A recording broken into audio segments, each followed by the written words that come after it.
political career started in November 2013 with a knock on the door. This one knock led to a host of changes that impacted my life, but that of others, including the community of Longwood. Once elected as a city commissioner, my vote helped elect the first Latino mayor in the history of Longwood, and he later became a state representative. My life changed by the knock on that door. A local city commissioner from Longwood was lying in a hospital bed facing felony DUI charges after a day of heavy drinking and driving. He had borrowed a convertible sports car and had taken a female friend of his, which was not his wife, out driving while intoxicated. He got into an accident and critically injured himself and his passenger by almost crashing into a vehicle with a family that had small children. He stood a good chance of being removed by Governor Scott. A few years before this, the Longwood mayor at the time was John Mango. He visited my home while campaigning. Shortly after, he asked if I would be interested in becoming a city commissioner in my district. It wasn't a good time in my life. It was a very time-consuming position, which included raising funds, waving signs, standing on a street corner waving signs, which is an experience right by itself, collecting petitions, attending homeowners association meetings and other events, and I would have to participate in public speaking. Fast forward to 2013, John Mango had not forgot our conversation from 3 years prior. He revisited my home when it became apparent that the governor was indeed removing the city commissioner from my district for those felony DUI charges. This time he said he was not going to take no for an answer. Thus, my political career began. In that campaign race for the City of Longwood District 4 Commission seat, 2 other candidates, as well as myself, participated in that race. One was a lawyer, the other was a realtor, and myself with a construction and real estate background. I had never publicly spoken before other than in a college speech class. Now I was going to have to speak at homeowners association meetings and other political events to convince the public that I was the best choice for this seat.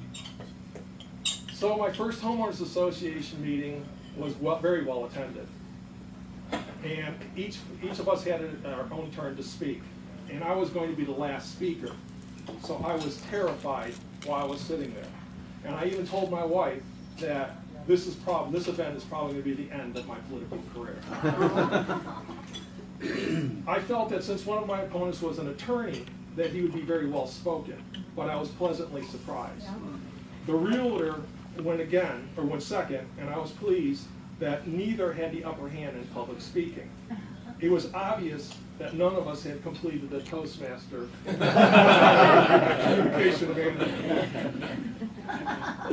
The political race had its challenges, but in the end, the lawyer had 7% of the vote, the realtor had 38%, and I had 55%. Wow.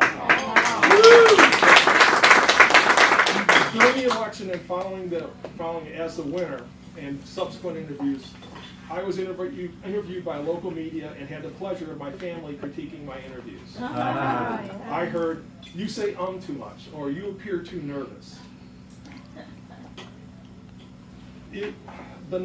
During the city commission meetings when we're doing city business, they are recorded. And the next day I would listen to the recording, and while my content, I was getting my content across, I just did not like my delivery.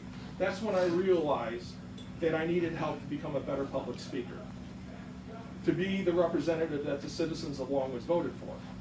So I began working on my speech delivery by trying to take the easy route by doing an online speech course through the University of Central Florida, which it didn't work out very well. So here I am. In conclusion, my political career did start back in 2013 with a knock on the door, but the impact that it had on my life and that of others, such as the state representative, my family, and the community of Longwood, has broadened my horizons, but it has also directly affected my need for improvement in public speaking.